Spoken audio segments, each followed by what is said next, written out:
आज हम बातचीत करने वाले हैं हमारी राज्य की जिम्मेदारियां क्या है ना। हमारे राज्य जो परमेश्वर के राज्य की जो श्रृंखला है, हम पूरे इस महीने हम देख रहे थे कि परमेश्वर का राज्य किस प्रकार से, कि वो क्या है, परमेश्वर की बादशाहित जीवन एक क्या है। और हमने पिछले हफ्ते पास दीपो सुना कि हमारा जो राज्य है उसका लाइफस्टाइल क्या है, हमारा कैसे जीने का तरीका क्या है। और ये हमारा राज्य को के निर्धारित, ये राज्य पर निर्भर हमारा जीवन कैसा है। और आज सुबह हम देखने जा रहे हैं कि हमारे राज्य की जिम्मेदारियां क्या है। अब हम राज्य की बात को समझ चुके हैं, हम समझ चुके हैं परमेश्वर का राज्य किस बारे में हमको बताते हैं, हम क्या सीखते हैं। और आज ये बहुत ज़रूरी है कि एज विश्वासी होने के नाते हम लोग जिम्मेवारियां लेना सीखें, या हम लोग समझे कि हमारी राज्य के प्रति हमारी जिम्मेदारियां क्या है। और इसी शीर्षक पे आज मैं आपका ध्यान केंद्रित करना चाहता हूँ। एक इससे पहले मैं अपने वचन में जाऊँ, एक लतीफ़ा मुझे आ रहा है इस समय ध्यान। एक ऐसे जवान व्यक्ति था जो नौकरी की तलाश में था। उसके घर वाले उसको बोलते थे कि जिम्मेवार नहीं है, बिल्कुल भी, बिल्कुल कुछ काम नहीं करता, कुछ नहीं करता, ये आ जाता है, बस पड़े रहता है घर में, कुछ जिम्मेवारी नहीं लेता, घर की उठाता है, कुछ नहीं करता ये। और ये बहुत परेशान नौकरी की तलाश में निकल जाता है और सोचता है कि चलो मैं आज नौकरी मुझे मिलनी ही चाहिए, बस मुझे मिल जाए नौकरी किस तरह, तो मैं इसमें अपने घर वालों के मुंह बंद कर दूँ। करते करते उसको एक जू में नौकरी मिल जाती है। अब जब वो जू वाले के पास जाता है, जू वाला उसको बोलता है कि देखिए नौकरी तो हमारे पास है, लेकिन थोड़ी सी अलग हमारी तरह की नौकरी है, इसमें आपको बंदर बनना पड़ेगा। बंदर बनना पड़ेगा कि हाँ, हम आपको कॉस्ट्यूम सबको देंगे, आपको क्या करना है, बंदर की उस ड्रेस को उसको ड्रेस को पहनना है। और आपको बस, क्योंकि हमारा जो बंदर है बहुत बीमार हो चुके हैं और हमारे पास बंदर नहीं है, बंदर की कमी है, तो आप बंदर बन जाइए, वो ड्रेस पहन लीजिए। और आपको क्या करना है, वो पेड़ अंदर लगे होंगे, पिंजरे के अंदर, बड़ा पिंजरा हमारा है, और उस पेड़ में आपको बस झूलना है और लोगों का एंटरटेनमेंट करना है, मनोरंजन करना है, और ये आपकी नौकरी है। उसने कहा भैया मुझे कुछ नहीं मिल रहा, हमारे यूपी में कहावत है कि भागती चोर के लंगोटी हाथ, मतलब कुछ भी मिल जाए बस जान बच जाए हमारी। तो ऐसे हुआ उसके साथ। और वो क्या करता है, उसी दिन से वो कहता है सर आप मुझे वो नौकरी मुझे दे दीजिए। वो बंदर की वो ड्रेस पहनता है, वो कहता है मैं जिम्मेवार बन गया हूँ, मैं अब मैं अपने घर वालों को बताऊंगा कि मैं जिम्मेवार इंसान नागरिक बन चुका हूँ। और वो बंदर की उस ड्रेस को पहन के घुस जाता है। और जैसे शाम के 5 बजते हैं, लोग आने शुरू हो गए, भाई लोग देख रहे हैं, अरे ये यार क्या बंदर है, क्या झूलता है, वो पूरा अपनी कलाबाजियाँ दिखा रहा है, पूरी लोगों का मनोरंजन कर रखा है, लोग बोल रहे हैं, फोटो खिंचवा रहे हैं उसके साथ, और पूरा अपने वो पूरा ऐसे करके वो पूरा झूल रहा है। गलती से क्या होता है, वो झूलते झूलते बगल वाले पिंजरे में गिर जाता है। वहां पर बब्बर शेर बैठा हुआ था, और जब बब्बर शेर को जैसे उसने देखा, वो चिल्लाने लगा, अरे बचाओ बचाओ, जोर चिल्लाने लगा, बचाओ बचाओ बचाओ, अरे बचा, अरे भाई मुझे खा जाएगा, अरे बचाओ। तो धीरे से बब्बर शेर उसके पास है, बोलता है भाई मुंह बंद कर, दोनों की नौकरी चल जाएंगे। हमें जिम्मेवारी, हम जब लेना सीखते हैं, हम समझ नहीं पाते कि हमारी जिम्मेवारी किस तरह की होनी चाहिए, कि क्या मेरी बुलाहट है, क्या इस बात के लिए परमेश्वर मुझे अगुवाई कर रहा है, क्या मेरी जिम्मेवारी बनती है। और हम जो राज्य की जिम्मेदारियां आज हम समझने वाले। लेकिन इससे पहले मैं आपको जिम्मेवारियों के बारे में समझाऊं, मैं आपको यह बताना चाहता हूं कि परमेश्वर जब हमारा चुनाव करता है उसकी बुलाहट के लिए, वो हमारे परिवार को देख के नहीं, हमारी बैकग्राउंड को देख के, हमारे परिवार क्या था, हमारे बाप दादा क्या थे, मैं कितना पढ़ा लिखा हूं, उसके आधार पर नहीं, लेकिन परमेश्वर उसकी वाचा के अनुसार हमारा निर्णय करता है। उसने क्या जो वाचा परमेश्वर अपने लोगों से बांधी थी, उसके क्या वायदे हमारे जीवन के लिए, उसके निर्भर, उस बातों पर निर्भर करके वो हमारा चुनाव करता है और हमको जिम्मेवारियां देता है। और ये आज ये संदेश हम सबके लिए, हम जो यहाँ पर परमेश्वर के लोग, जो हम जो नए जीवन पाए हुए लोग, हम जो बपतिस्मा लिए हुए लोग हैं, और जिनको परमेश्वर ने उस राज्य की बढ़ोतरी के लिए बुलाया है। और मैं आपको आज ये चुनौती देना चाहता हूं कि हमें से प्रत्येक जन यहाँ जो बैठा है, उसके पास एक बुलाहट है।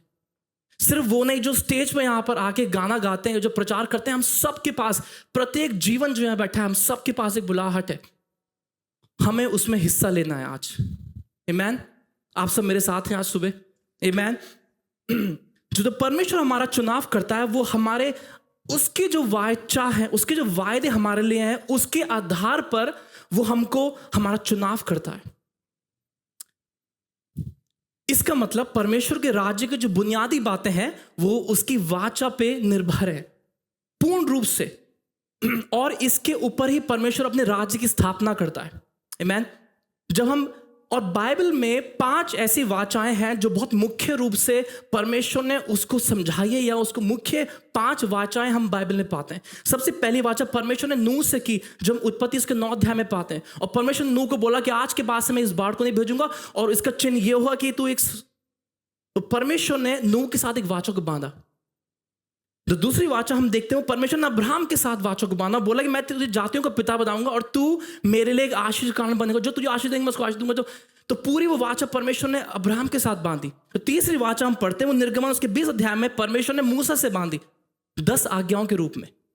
चौथी वाचा हम जो देखते हैं, परमेश्वर ने दाऊद के साथ मानी, उसको बोला जब तेरी आयु पूरी हो जाएगी तब तू अपने पुरखाओं के संग सो जाएगा, तब मैं तेरे निज वंश को, मूल में तेरे वंश को जो तेरी अंतड़ियों से निकलेगा, तेरा पीछा खड़ा करके उसके राज्य को स्थिर करूंगा। ये परमेश्वर ने दाऊद के साथ वाचा बांधी। मैं आपको बहुत जल्दी आगे ले जाना चाह रहा हूं, जो मेरा मुख्य आज विषय है वो राज्य की जिम्मेदारियां। लेकिन उससे पहले मैं आपको ये समझाना चाह रहा हूं कि ये जिम्मेदारियां जो है परमेश्वर का राज्य उसकी वाचा में निर्भर करता है। तो हमको ये सबसे पहले ये समझना है कि क्या हम उसके वाचा के अंतर्गत हैं, क्या हम उसकी वाचा में, उसके वायदा में, वाचा मतलब वायदा, कि हम उसमें पाए जाते हैं कि नहीं।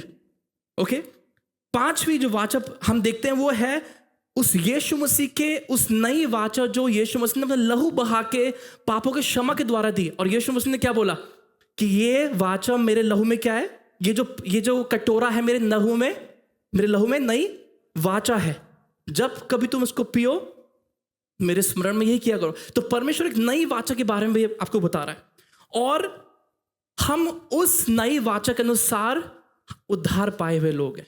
आप समझ रहे मैं कहां से आपको कनेक्ट करना चाह रहा हूं, कि हम उस वाचा के संतान हैं, हम उस वाचा के अंतर्गत आए हुए बचाए हुए लोग हैं। तो हम सब उस राज्य के भी हिस्सा है जो परमेश्वर जिसके लिए हमको बुला रहा है। तो आप में से कोई लोग एक्सक्लूडेड नहीं हो या बाहर नहीं हो उस वाचा के, उस राज्य के आप बाहर नहीं हो, आप you are very much part of it, आप उसके हिस्सेदार हो। और परमेश्वर चाह रहा है कि आप उस जिम्मेदारी की आस से लेना सीखें। आमीन, हालेलुया। और आपको भी आगे समझ में आएगा मैं क्या बताना चाह रहा हूं। अब परमेश्वर हमको वाचा क्यों देता है? परमेश्वर हमको वाचा इसलिए देता है क्योंकि उस वाचा में हम सुरक्षित हैं। अगर हम उस वाचा में नहीं पाए जाते, हम सुरक्षित नहीं है। और यीशु के लहू के द्वारा हम उसमें ऑलरेडी हम प्रवेश कर चुके हैं। यिर्मयाह उसके 1 और 8 में परमेश्वर ने उस वाचा को देते समय, अब मैं आपका ध्यान चाहूंगा कि आप सब अपने वचन को खोले और हम थोड़ा बाइबल स्टडी भी करेंगे, और साथ में हम परमेश्वर में क्या सिखाना चाहते हैं बहुत अपने दिल को खोल के बैठे आज कलीसिया, क्योंकि परमेश्वर आज हमसे कुछ बातचीत करेगा। यिर्मयाह नबी की पुस्तक उसका 1 अध्याय और उसके 4 पद से लेकर 10 पद को आज हम समझेंगे। यिर्मयाह नबी की पुस्तक उसका 1 अध्याय और उसके 4 पद से लेकर 10 पद तक परमेश्वर यहां यिर्मयाह को बुलाहट दे रहा है, और सिर्फ बुलाहट नहीं दे रहा है, उसको जिम्मेदारियां दे रहा है। ओके, अब मैं आपके सामने पढ़ना चाहूंगा एक पद, यिर्मयाह नबी की पुस्तक, यशायाह नबी की बात की पुस्तक है, यिर्मयाह नबी की पुस्तक उसका 1 अध्याय और 4 पद से आगे मैं पढ़ूंगा। देखिए वहां क्या लिखा, तब यहोवा का यह वचन मेरे पास पहुंचा, गर्भ में रचने से पहले ही मैंने तुझ पर चित्त लगाया, और उत्पन्न होने से पहले ही मैंने तेरा अभिषेक किया है। ओके, मैंने तुझे जादू भविष्यवक्ता ठहराया, तब मैंने कहा हाय प्रभु यहोवा, देख मैं तो बोलना भी नहीं जानता, क्योंकि मैं लड़का ही हूं। परंतु यहोवा ने मुझसे कहा, मैं मत कह कि मैं लड़का हूं, क्योंकि जिस किसी के पास मैं तुझे भेजूं वहां तू जाएगा, और जो कुछ मैं तुझे आगे दूं वही तू करेगा। ओके, तू उनके मुख को देखकर मत डर, क्योंकि तुझे छुड़ाने के लिए मैं तेरे साथ हूं।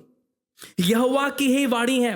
तब यहोवा ने हाथ बढ़ाकर मेरे मुंह को छुआ, और यहोवा ने मुझसे कहा, देख मैंने अपने वचन तेरे मुंह में डाल दिए हैं। सुन, मैंने आज के दिन तुझे जातियों और राज्यों पर अधिकारी ठहराया है, उन्हें गिराने और ढा देने के लिए, नष्ट करने और काट डालने के लिए, या उन्हें बनाने और रोपने के लिए। अब यहां परमेश्वर बुलाहट के साथ यिर्मयाह जो भविष्यवक्ता है उसको एक जिम्मेवारी दे रहा है, और जिम्मेवारी छोटी जिम्मेवारी नहीं है, बहुत बड़ी जिम्मेवारी है। और हम देखेंगे आगे कि यिर्मयाह क्यों रुक रहा है, क्यों हिचकिचा रहा है ये जिम्मेवारी लेने से। और मैं चाहता हूं कि जब ये संदेश में आगे इसको बढ़ूंगा तो आप ये अपने साथ इसको इसको जोड़ के देखिए मैं क्या समझाना चाह रहा हूँ, इसको रिलेट करके देखेंगे परमेश्वर किस प्रकार आपके जीवन में इस बात को सिखाना चाह रहा है। अब जब परमेश्वर यिर्मयाह नबी को यहाँ जिम्मेवारी दे रहा है, वो कह रहा है कि मैं तुझे अपनी उपस्थिति भी साथ में दे रहा हूँ और ये उपस्थिति उसकी सुरक्षा है। तो कलीसिया, इसका मतलब अगर परमेश्वर की वाचा में हम नहीं पाए जाते हैं तो हम सुरक्षित नहीं है। इसका मतलब परमेश्वर की उपस्थिति हमारे साथ नहीं है। अगर आप उसका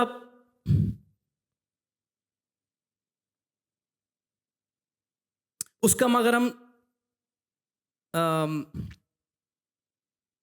हाँ, उसका 8 पद अगर हम देखेंगे, वहां लिखा मत डर क्योंकि तुझे छुड़ाने के लिए मैं तेरे साथ हूं। और दिस प्रेजेंस ऑफ गॉड, ये परमेश्वर की उपस्थिति हमारी सुरक्षा है। इसका मतलब उस वाचा के अंतर्गत हमारी सुरक्षा भी है। आमीन। अगर आप परमेश्वर की वाचा में पाए जाते हैं, आप सुरक्षित हैं। इसके बाहर आप सुरक्षित नहीं है। आप जहां जाएंगे कोई गारंटी नहीं है। अगर आप परमेश्वर की वाचा में पाए जाते हैं, आप सुरक्षित हैं। सो ये बातें मैं सब क्यों आपको समझाना चाह रहा हूं। ये वाचा, सुरक्षित, ये मैं क्या बोल रहा हूं। हम तो राज्य के बारे में बात कर रहे हैं। मैं आपको यह समझाना चाह रहा हूं कि परमेश्वर हमको अपने राज्य की बढ़ोतरी के लिए हमको अपने वाचा के आधार पर हमको बुलाता है। उसने जो वाचा हमारे बाप दादाओं से की है। और हमारी बाइबल में कौन है हमारे बाप दादा, हमारे एंसेस्टर्स, हमारे पुरखाओं कौन है? अब्राहम से लेके नूह से लेके मूसा, इसलिए हमने 5 वाचाएं देखी भी। और परमेश्वर कह रहा है कि उसके आधार पर अब मैं तुझे आगे जिम्मेवारी दे रहा हूं। इसके आधार पर अब मैं तुझे खड़ा कर रहा हूं कि तू राज्य के लिए खड़े हो जाए और राज्य की जिम्मेवारी लेना सीखे। 3 बातें आप परमेश्वर कर रहा है, बहुत ध्यान से देखें। मेरी इंग्लिश बाइबल के अकॉर्डिंग परमेश्वर ने जब उसको वाचा दिया, उसको बोला मैंने तुझे गर्भ से क्या किया है, गर्भ से पहले ही तुझ पर चित लगाया है। इंग्लिश बाइबल में लिखा है मैंने तुझे जान लिया है। That means God has a knowledge of us, उसको हमारा ज्ञान है। ओके, दूसरी बात उसने बोला कि उत्पन्न होने से पहले मैंने तेरा अभिषेक किया। अभिषेक मतलब करना होता है कॉन्सिक्रेट करना या अलग किया जाना। सबसे पहले परमेश्वर ने मैं जान लिया है। तो आप सोच रहे होंगे कि परमेश्वर ने मैं जान लिया कैसे, लेकिन और यिर्मयाह नबी की भी प्रॉब्लम यही थी। यिर्मयाह बोल रहा था कि परमेश्वर आप क्या बोल रहे हैं, आपने जान लिया है मुझे गर्भ से पहले। दूसरी चीज परमेश्वर बोल रहा है मैंने तुझे अभिषेक किया, इसका मतलब मैंने तुझे अलग किया है। तीसरी बात वहां लिखी है कि मैंने तुझे चुन लिया है। हिंदी बाइबल में थोड़ा सा ट्रांसलेशन अलग है, लेकिन इंग्लिश बाइबल बहुत क्लियर। वहां लिखा है मैंने तुझे चुन लिया है। देखिए, अभिषेक किया, मैंने तुझे जातियों को भविष्यद्वक्ता ठहराया है। इसका मतलब गॉड हैज, परमेश्वर ने हमको भविष्यद्वक्ता होने के लिए बुलाया। आमीन। आप में से कौन भविष्यद्वक्ता बनना चाहते हैं आज? कोई है? ओके, तो ये यिर्मयाह नबी कौन था? इससे पहले हम इसकी बुलाहट को समझे, मैं बहुत जल्दी से आगे बढ़ूंगा। यिर्मयाह नबी कौन था? यिर्मयाह नबी एक 17 वर्ष का लड़का, जब हम इसके बारे में इसका बैकग्राउंड स्टडी करते हैं, यिर्मयाह नबी सिर्फ एक 17 साल का लड़का था। और मैं विश्वास करता हूं यहाँ कोई 17 साल का नहीं बैठा शायद अभी। कोई 17 साल का यहाँ पर है? 17 साल का कोई? ओके, कोई नहीं है। यिर्मयाह नबी 17 साल का जवान, और बाइबल कहती है वो आंसू बहाने वाला नबी हुआ। आंसू बहाने वाला मतलब रोने वाला भविष्यवक्ता, जो रोता था अपने लोगों के लिए, क्योंकि परमेश्वर ने जब उसको बुलाया वो रोता था। वो रोता इसलिए नहीं था कि ये सोच के कि परमेश्वर तेरा दंड तेरे लोगों पे आने वाला है, लेकिन वो इसलिए रोता था क्योंकि लोग कोई इसकी सुनता नहीं थे। वो भविष्यवाणी करता था, वो कहता पछताओ, पश्चाताप करो क्योंकि परमेश्वर का राज्य निकट है, पश्चाताप करो, अपने पापों से फिर जाओ। कोई सुनता नहीं था उसकी। और लिखा है बाइबल में, लिखा है यिर्मयाह नबी रोने वाला भविष्यवक्ता था, रोता था वो। He was a weeping prophet. तीसरी बात यिर्मयाह नबी के बारे में कि वो बहुत अकेला था लाइफ जीवन में, अपने बहुत अकेलापन। उसके कोई परिवार नहीं था। परमेश्वर उसको मना किया था तो शादी ब्याह नहीं कर सकता है। उसके बच्चे नहीं थे, उसके दोस्त नहीं थे। और इस अकेलेपन के समय परमेश्वर उसको बुलाहट दे रहा है। और चौथी बात यिर्मयाह नबी के बारे में बड़ी जो वो है कि परमेश्वर उसे एक ऐसी बुलाहट दे रहा है जो बहुत ही जानलेवा है। परमेश्वर उसे कुछ एक बहुत मीठी मीठी बातें बोलने के लिए नहीं बोल रहा है कि तू जाओ लोगों को बोल कि लोग आशीष पाएंगे, मैं उनके साथ रहूंगा। परमेश्वर बोल रहा है तो उनको बोल के पश्चाताप करें, ऐसे ऐसे ऐसे पापों से जिनसे वो अभी तक फिरे नहीं है, उनसे वो पश्चाताप करे। तू जाके बोल। अब इन सब चीज के बावजूद यिर्मयाह नबी परमेश्वर की बुलाहट को स्वीकार कर रहा है। तो उसकी बुलाहट क्या है? कोई मीठी मीठी बातें नहीं है, ऐसी बातें कठोर, ऐसा बोलना उसको लोगों को। और वो अकेला होने के कारण उसकी जान के बहुत खतरा भी, लोग चढ़ पड़ेंगे मारने के। तो क्या बोल रहा है ये? हमने पाप, कौन सा पाप? यू नो, अब ऐसे इंसान के लिए, जिसके लिए, जो सिर्फ 17 साल का है, जो आंसू बहाता है, जो अकेलेपन से, डिप्रेशन से, वो कई बार ऐसे हुआ कि भविष्यवक्ता यिर्मयाह बहुत निराश भी हुआ क्योंकि लोग सुनते नहीं थे उसकी। ऐसे दास से परमेश्वर बोल रहा है, यिर्मयाह मैं तुझे जान लिया है। आमीन। कह रहा, परमेश्वर उसको बोल रहा है, यिर्मयाह मैं तुझे गर्भ में रचने से पहले मैं तुझे जानता हूं, मैंने तेरे आंसुओं को देखा है। आमीन। मैं नहीं जानता आप में से कितने लोग आज इस यिर्मयाह नबी के इसकी पर्सनैलिटी से, इस चीज़ से होके गुजर रहा है, आप में से कितने लोग से रिलेट कर पा रहे हैं, कितने लोग समझ पा रहे हैं अपने जीवन पे इसको उपयोग करके, कितने लोग समझ पा रहे हैं इस बात को। लेकिन यिर्मयाह नबी इन सब चीज़ के बावजूद परमेश्वर उसको बोल रहा है, मैंने तुझे जान लिया है, मैं तुझे जानता हूँ, माता के गर्भ में पड़ने से पहले मैं तुझे जानता हूँ। तो यिर्मयाह नबी अकेला नहीं है। किसने ऐसा बोला कि परमेश्वर के साथ हम अकेले होने से भी गिनती में बहुत हैं? किसी ने ऐसा बोला है? सो आपकी चुनौती क्या है आज कलीसिया? हमारी क्या चुनौतियां हैं? हम जब यिर्मयाह नबी के जीवन से सीख रहे हैं और हम उसकी जिम्मेवारियां जो परमेश्वर देना चाहता है, उससे आज हम क्या सीख पा रहे हैं अपने जीवन के लिए? आपकी आज चुनौतियां क्या है? आप किस प्रकार से आप बोल रहे हो कि परमेश्वर मैं नहीं कर सकता हूँ ये, मैं तो, मेरे पास तो डिग्री भी नहीं है, मैं तो पढ़ा लिखा भी नहीं हूँ, मैं तो, परमेश्वर मुझे तो गाना भी नहीं आता, परमेश्वर मुझे तो बात करना भी नहीं आता है। आप आज आपके पास क्या चुनौतियां हैं कि आप जिम्मेवारियां परमेश्वर के राज्य के लिए नहीं ले पा रहे? सो ये हमें बहुत आज समझना जरूरी है कि परमेश्वर क्या बोलना चाह रहा है। यशायाह उसके 49 उसके 5 पद में लिखा है, यहोवा ने मुझे गर्भ में से रचकर अपना सेवक बनाया। यशायाह कह रहा है। उसके 1 पद में लिखा है, यहोवा ने मुझे गर्भ ही में से बुलाया, जब मैं माता के पेट में था तब ही उसने मेरा नाम बताया। वाह। रोमियो के 8 उसके 29 में लिखा है, क्योंकि जिन्हें परमेश्वर ने पहले से जान लिया उन्हें उसने पहले से ठहराया भी है कि उसके पुत्र के स्वरूप में ही, ताकि वह बहुत भाइयों से पहलौठा ठहरे। 30 पद में लिखा है, और जिन्हें उसने पहले से ठहराया उन्हें बुलाया भी है, और जिन्हें बुलाया उन्हें धर्मी भी ठहराया है, और जिन्हें धर्मी ठहराया उन्हें महिमा भी दी है। आमीन। ये परमेश्वर का वायदा है आपके लिए, जो परमेश्वर की जिम्मेवारी लेना चाहते हैं और जो परमेश्वर की वाचा के अंतर्गत पाए जाते हैं।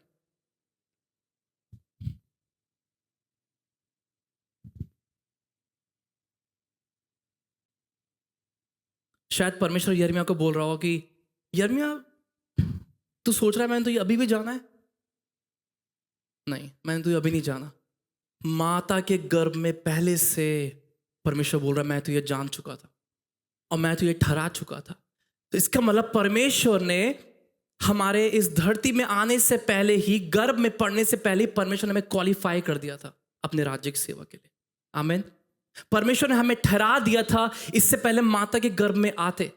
अब आप इसको अपने जीवन में अप्लाई करके देखें, ये कितनी बड़ी बुलाहट है कलीसिया। इसके लिए आपको कुछ एक्स्ट्रा माइल जाने की जरूरत नहीं है। आपको कुछ इसके लिए परमेश्वर किसी के अप्रूवल की जरूरत नहीं है जिम्मेवारी लेने के लिए। परमेश्वर कह रहा है, अब तू सोच रहा है मैं तुझे अभी भी जानता हूं, 10 साल से तो चर्च में आ रही है, तुझे लगता है मैं भी 10 साल से जानता तेरे को? अरे भैया, मैं तेरी माता के गर्भ में पड़ने से पहले तुझे जानता हूं, मैं तुझे ठहरा चुका हूं ऑलरेडी। तू किसका इंतजार कर रहा है? तू किसका इंतजार कर रहा है? पास्टर का अप्रूवल का वेट कर रहा है? कई लोग चर्च छोड़ देते हैं, क्यों? उसने मुझे ऐसा बोला, उसने मुझे वैसा बोला। हम लोग परफेक्ट चर्च ढूंढते हैं और कोई परफेक्ट चर्च नहीं होता। आप ये बात जानते हैं? हम सब लोग थे, I am not perfect, English में बोलते हैं, बहुत फेमस फ्रेज है, मैं सिद्ध नहीं हूं, मैं गलती कर सकता हूं। और इसी इम्परफेक्ट लोग से चर्च बनता है, और इसी इम्परफेक्ट चर्च में ही परमेश्वर अपने कार्य को करता है, और इसी इम्परफेक्ट चर्च को लोग परमेश्वर ठहरा देता है अपनी सेवा के लिए।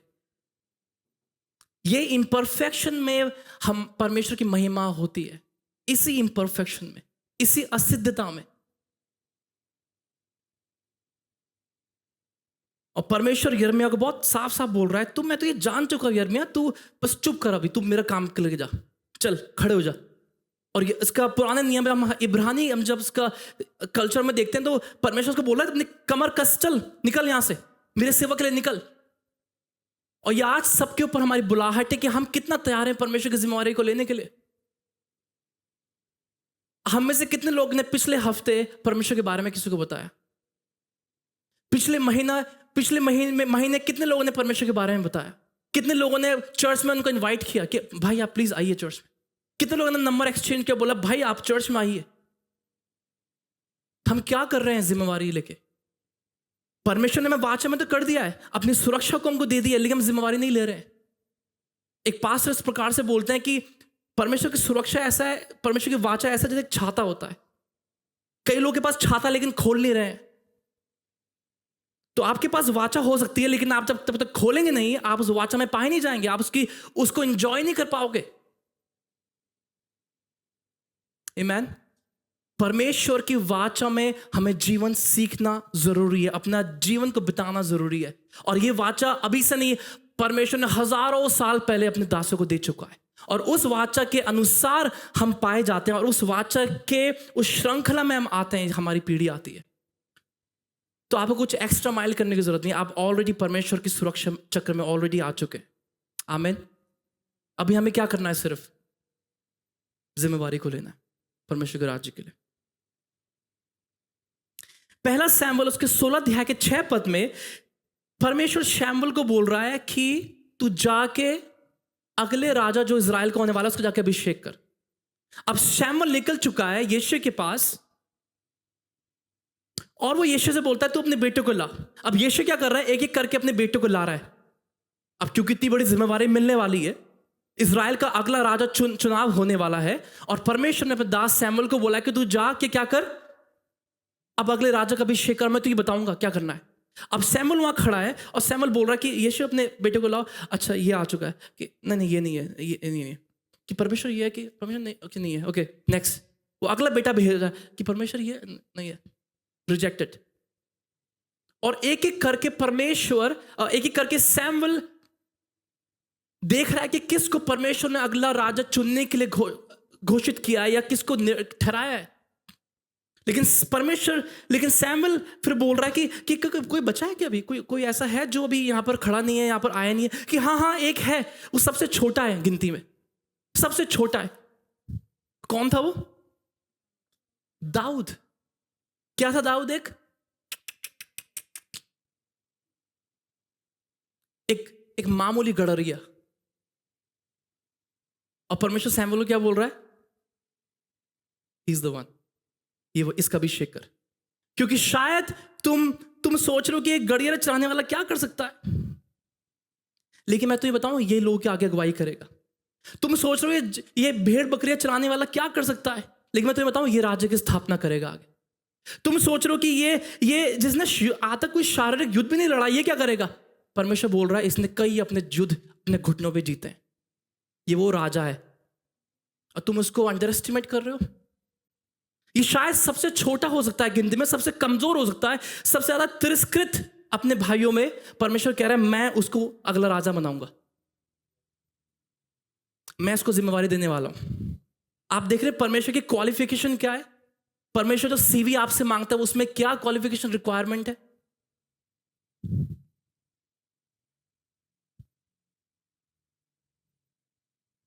हम कितने पढ़े लिखे हैं इससे कोई फर्क नहीं पड़ता परमेश्वर को। परमेश्वर ने बोला कि ये अगला राजा होगा। तो परमेश्वर का एक जो सिद्धांत है जिम्मेवारी देने का बहुत अलग है कलीसिया। आप घबराए ना इस जिम्मेवारी से। आप ये मत सोचे कि अरे पत्नी आज क्या ये प्रचार सुन लिया हमने, पत्नी क्या कौन सी जिम्मेवारी मिलने वाली चर्च में। हमको लगता है पास्टर के दिमाग में कुछ चल रहा है, पास्टर जोबिन कुछ बोलने वाले हैं मुझे कि ब्रदर इधर आइए, अब से देखिए आमिन सर ने अभी प्रचार कर दिया, अब आपको ये जिम्मेवारी दे रहे हैं, आपको ये रोज सुबह 5 बजे उठना है, यहाँ के ऐसे पानी भरना है, ये करना है, वो करना है। अरे भाई ये क्या बोल दिया। मैं उस जिम्मेवारी की बात नहीं कर रहा हूं। अब मैं जब अंत आपको संदेश का करूंगा आपको समझ में आएगा मैं किस जिम्मेवारी की बात कर रहा हूं। तो आज हमारे पास एक गुड न्यूज़ है कलीसिया, और जो गुड न्यूज़ ये है कि परमेश्वर के जिम्मेवारी बहुत अलग है। परमेश्वर हमको चुनता है, वो हमको पहले से ठहरा के उसके हिसाब से परमेश्वर अपनी जिम्मेवारियों को हमको देता है। तो राज्य की जिम्मेदारियां क्या है? ये नबी कौन होता है? ये भविष्यवक्ता कौन होता है? भविष्यवक्ता परमेश्वर का प्रतिनिधि होता है, जो परमेश्वर के जगह या परमेश्वर की उस वाणी को सुन के वो संदेश लोगों तक पहुंचाता है, या परमेश्वर का वचन लोगों तक पहुंचाता है, वो प्रतिनिधित्व करता है। और ये परमेश्वर यिर्मयाह को उसके लिए बुला रहा है। आप समझ रहे हैं? तो जब परमेश्वर, तो जब हम उस पद को पढ़ते हैं, यहां पर लिखा है, बहुत साफ साफ देखिए, अगर आप मेरे साथ पढ़ेंगे इसको, 7 पद में लिखा है, परंतु यहोवा ने मुझसे कहा, मत कह कि मैं लड़का हूं। ओके, क्योंकि जिस किसी के पास मैं तुझे भेजूंगा वहां तू जाएगा। इसका मतलब सबसे पहले हमारी जिम्मेवारी है कि जो परमेश्वर कहने को बोलता है हम वहीं बोले, जो परमेश्वर जहां हमें जाने को बोलता है हम वहीं जाएं। अब जब परमेश्वर उसको ये जानने के लिए बोल रहा है, उसको बोलने के लिए बोल रहा है, परमेश्वर उसके साथ कुछ भेज रहा है। आपको पता है परमेश्वर ने क्या बोला उसको? उसने 9 पद में क्या लिखा है? तब यहोवा ने हाथ बढ़ाकर मेरे मुंह को छुआ और यहोवा ने मुझसे कहा, देख मैंने तुझे अपने वचन तेरे मुंह में डाल दिए हैं। इसका मतलब जब परमेश्वर हमें जिम्मेवारी दे रहा है, परमेश्वर बोल रहा है मैं तुझे बताऊंगा तुझे क्या करना है, मैं तुझे बताऊंगा तुझे कहां जाना है। तो परमेश्वर हमको खाली हाथ नहीं भेज रहा है, वो हमको उस वरदानों के साथ भेज रहा है। जब हम भेज रहा है वो हमें अभिषेक के साथ भेज रहा है। जब हमें बोल रहा है कि तू ये कहना है, परमेश्वर बोल रहा है मैं तुझे बताऊंगा तुझे क्या बोलना है, अपने इसका इस्तेमाल मत करना। और जब आप इस मुंह के बारे में बात करते हैं कि परमेश्वर मैं बोल नहीं पा रहा हूं, किसकी याद आती है हम एकदम से? कौन सा बाइबल में चरित्र है जिसने बोला कि मैं? मूसा ने बोला परमेश्वर, बाइबल के विद्वान बोलते हैं कि वो हकलाता था, मूसा हकलाता था। और परमेश्वर जब उसको बुलाहट दे रहा है तो मूसा बोल रहा है परमेश्वर मैं कैसे बोलूंगा, मैं ऐसे शायद बोल रहा होगा वो। परमेश्वर बोल रहा है मैं तुझे अपनी सामर्थ से भेज रहा हूं, तू अपनी सामर्थ में क्यों बात कर रहा है? और परमेश्वर यहां पर यिर्मयाह को बोल रहा है, और वो आपको भी आज बोल रहा है। वो कह रहा है कि तुझे क्या बोलना है मैं तुझे बताऊंगा, तुझे कहां जाना मैं तुझे बताऊंगा। यही तो परमेश्वर हमारा अलग है। ये तो कई लोग बोलते हैं कि जाओ बच्चा ये करो, बच्चा वहां पहाड़ पे चढ़ जाओ। मैं किसी को बुराई नहीं कर रहा हूं यहां पर, मैं सिर्फ बता रहा हूं कि हमारा परमेश्वर भिन्न कैसे है। लेकिन जब परमेश्वर हमारा बोलता है कि मैं तुझे वहां भेज रहा हूं, वो कह रहा है मैं भी तेरे साथ चलूंगा। परमेश्वर ने दाऊद को बोला जब तू उस मृत्यु की घाटी में से होके भी गुजरे मैं तेरे साथ हूं। वाओ, ये कैसा परमेश्वर है जो बोल रहा है कि तू जा, लेकिन वो बोल रहा है मैं भी तेरे साथ चलूंगा। अरे कितना, अगर हमारे जीवन में अगर हमारा कोई ऐसा दोस्त है जो बोले कि भाई तू इस चीज से होके गुजरा, कोई बात नहीं मैं तेरे साथ चलूंगा यार, चल, हमें कितना अच्छा लगता है जब हमें कोई ऐसा बोलता है, I am going with you, it's okay, मैं तेरे साथ चल रहा हूं, इट्स फाइन। परमेश्वर बोल रहा है यिर्मयाह मैं तेरे साथ चलूंगा, मेरी सुरक्षा तेरे साथ चलेगी, मेरी वाचा जो मैंने बाप दादाओं से बोली थी वो मैं तेरे साथ चलेगी, तेरे आगे आगे चलेगी, तेरी अगुवाई करेगी। तो यिर्मयाह तू अकेले नहीं जा रहा है, मैं तेरे साथ चल रहा हूं।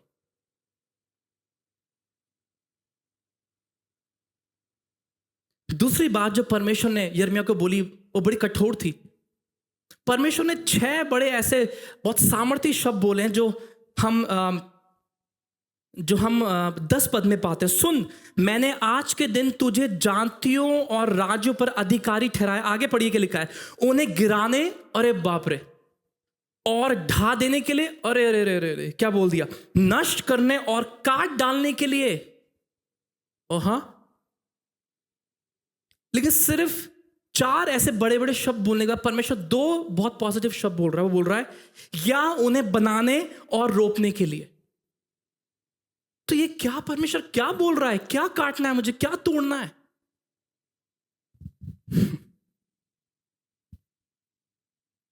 परमेश्वर कह रहा है यिर्मयाह इन लोगों को बता दे कि इससे पहले मैं एक अद्भुत काम इनके जीवन में करूं, इनको जड़ से कुछ मिटाना है। इससे पहले मैं एक नए राज्य की स्थापना करूं, इससे पहले मैं एक नए रिश्ते की शुरुआत करूं, इनसे बोल इनको जड़ से कुछ हटाना है। और जब से वो जड़ से नहीं उठेगा मैं अपना नया कार्य शुरू नहीं कर पाऊंगा। और वो जड़ से क्या उखाड़ना है? ऐसी बातें जो परमेश्वर को शोकित करती हैं। कलीसिया, मैं चाहता हूं आप इस बारे में सोचें, बहुत गंभीर विषय है ये।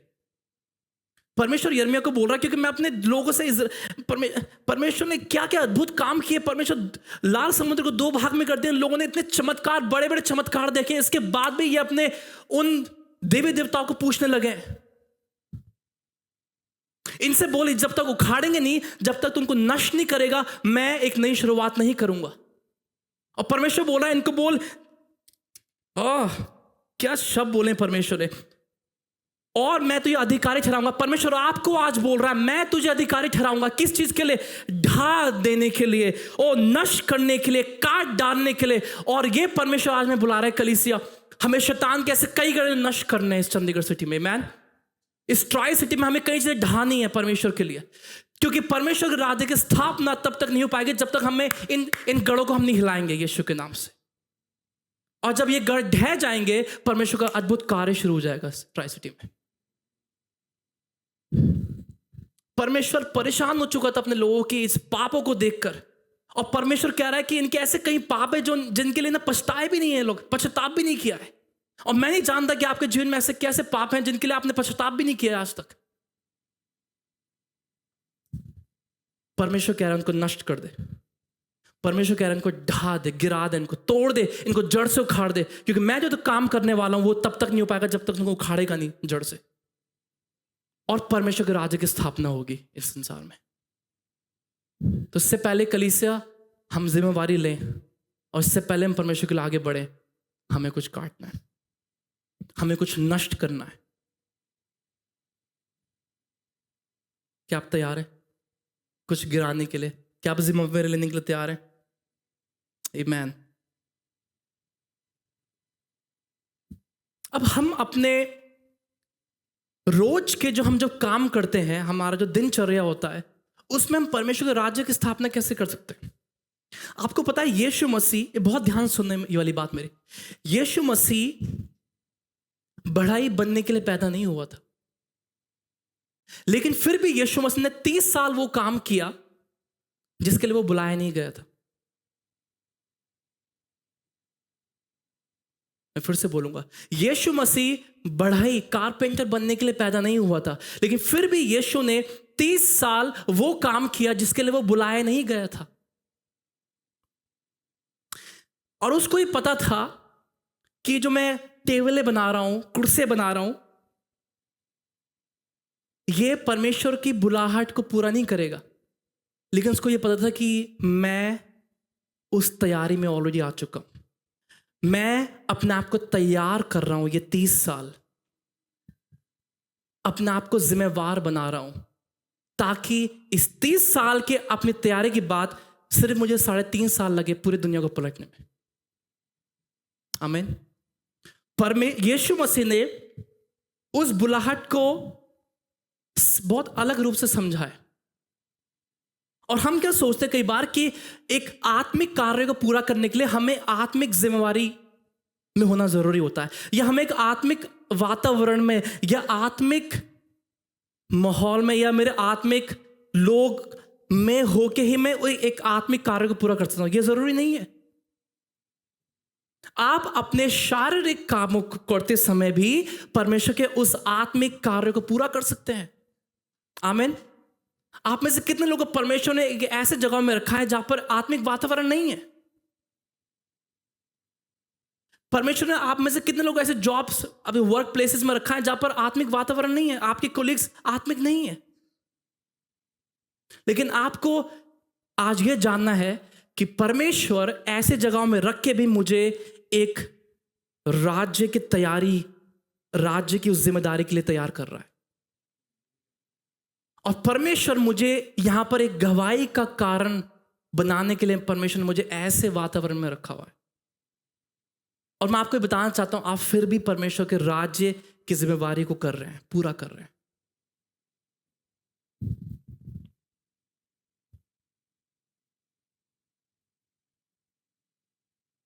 आपके शारीरिक कार्य जिम्मेवारी को करते समय भी आप परमेश्वर के उस बड़े राज्य को भी इस संसार में ला रहे हैं। आमीन। आप समझ रहे हैं मेरी बात को? तो जरूरी नहीं है कि आपको एक पास्टर ही होना है परमेश्वर को राज्य पूरा करने के लिए, और आपको एक वर्शिप लीडर ही होना है यहाँ पर परमेश्वर की जिम्मेवारी को पूरा करना। नहीं, आप जहां कहीं भी हैं, आप परमेश्वर के उस राज्य की जिम्मेवारी को ले सकते हैं और परमेश्वर के इस राज्य को इस संसार में ला सकते हैं। आमीन। आपको समझ में आया? हमें जिम्मेवारी लेना सीखना है। और इससे पहले मैं अंत करूं, एक कहानी में आपको एक सच्ची घटना मैं आपको बताना चाहता हूं। 1879 में एक बांध बनाया गया था। बांध, आप समझते हैं, डैम। एक बांध बनाया गया था पेंसिल्वेनिया जॉन्सटाउन में। और ये बांध का काम था जो इतना हजारों गैलन्स का पानी रोकता था। लेकिन कुछ अमीर शहजादों ने ये बांध खरीद लिया और इस जगह का नाम उन्होंने बोला south folk fishing and hunting club. और जब उन्होंने इस बांध को खरीद लिया, उन्होंने इसको पूरा अपने रिक्रिएशन के लिए या अपने मनोरंजन के लिए उसको इस्तेमाल करना शुरू कर दिया। तो वो यहाँ पर आते थे, जब गर्मियाँ होती थी वो आपके रिलैक्स करते थे, पूल खेलते थे, फिशिंग करते थे।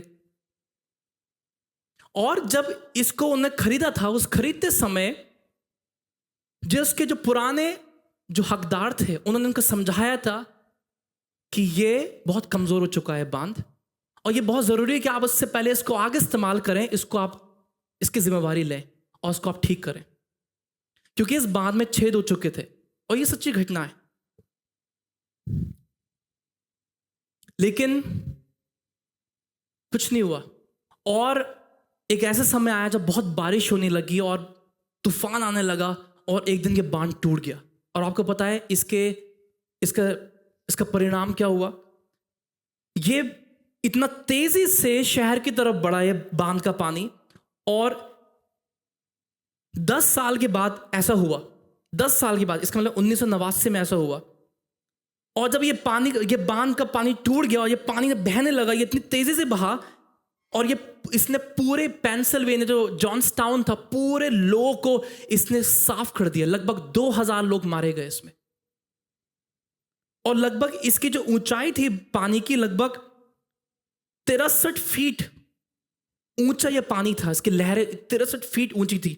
और लगभग ये इतना दूर, लगभग 400 मील दूर तक पानी गया। 400 मील तक लाशें मिली, लोगों को बरामद हुई है।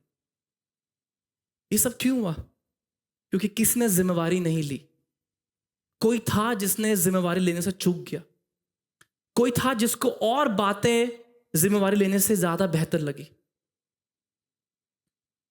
और ऐसा कहा जाता है कि जब कोर्ट केस हुआ इस बारे में, जब इसके विषय में और इनके अगेंस्ट जब कोर्ट केस हुआ, तो इस कोर्ट केस को एक्ट ऑफ गॉड करके बरामद कर दिया गया, या क्या बोलते हैं उसको, दरखास्त कर दिया गया। एक्ट ऑफ गॉड मतलब ये परमेश्वर ने किया है, उस पे दोष लगा के इस केस को बंद कर दिया। और जिन लोगों ने इसके खिलाफ खड़े हुए, कहते हैं कि वो लोग केस हार गए और उनके बैंक में सारे पैसे खत्म हो गए, वो बैंकरप्ट हो गए। ये सब कैसे हुआ? जब जिम्मेवारी सौंपी गई तो कोई था जिसने जिम्मेवारी नहीं ली। और इसकी कुछ पिक्चर्स हैं मेरे पास। और ये उस बाढ़, और कहते हैं कि इसका जो टाइटल जो आर्टिकल में आया था उसका नाम था America's deadliest flood. America's deadliest flood मतलब आज तक इतिहास में इस सबसे डेडलीस्ट फ्लड था अमेरिका में। और ये कुछ ओरिजिनल पिक्चर्स है जो मुझे गूगल से मिली। और पूरा तबाह हो गया, जॉन्सटाउन पूरा तबाह हो गया। लोगों को अपने लोग नहीं मिले, 2000 से ज्यादा लोग मारे गए इसमें। तो कलीसिया ये कब हुआ? जब किसने जिम्मेवारी नहीं ली। आपको पता है आज दुनिया में कई ऐसे लोग हैं जो यीशु के नाम के बिना मर रहे हैं। ये तो इतिहास हुआ, इस पे हमारा नियंत्रण नहीं है, ये तो हो चुका है। लेकिन अब हमारे पास नियंत्रण है। आगे क्या होने वाला है कलीसिया, उसका नियंत्रण हमारे पास है। परमेश्वर कह रहा है मैं तुम्हें बताऊंगा तुम्हें क्या बोलना है। लेकिन क्या हम तैयार हैं? यशायाह ने बोला मैं यहाँ हूं परमेश्वर, तू मुझे भेज, मैं जाऊंगा। हमें से कितने लोग आज इस बात को मानते हैं और समझने की कोशिश करते हैं? ये तो हुआ एक समय में, लेकिन अब कितने ऐसे लोग हैं जो परमेश्वर के नाम के बिना मर रहे हैं? क्या हम सच में, हमारा दिल धड़कता है ऐसे लोगों के लिए? क्या हमारा दिल टूट जाता है ऐसे लोगों के लिए, हम जब लोगों को देखते हैं कि लोग मर रहे हैं?